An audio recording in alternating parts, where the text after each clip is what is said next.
भैया के श्रद्धा शक्ति होखे। अब तो ओजा लोग भीजिए रहल बा बांध पर, बाकी बहुत दिक्कत बा। नीचे तक बारिश से लोग भीज गया और जमीन सिड़ गया, उसमें कैसे लोग भूया सुतेगा।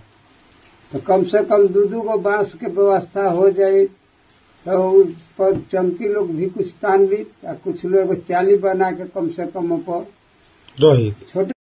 अब ये पूरा बाबा को कहानी आपने सुन लिया कि वहाँ पर इनका जो घर है, दुताला घर था इनका, मैंने कुहुकते हुए रोते हुए देखा है इस बाबा घर का।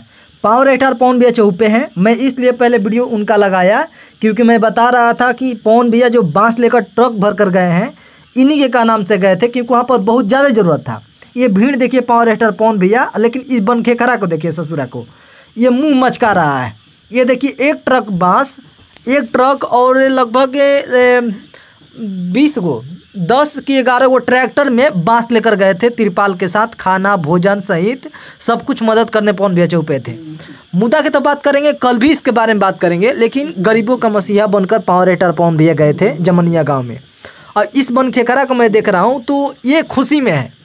अरे भाई ये इतना खुशी में है, पूछो मत कितना खुशी में है। लेकिन भले स्टार के उत्साह में जा रहे हैं, लेकिन देखिए मैंने बोला था ना कि पावर स्टार जाएंगे और सभी का मोबाइल अगल बगल खुलेगा। देखिए मोबाइल है, मोबाइल देखिए कितना है।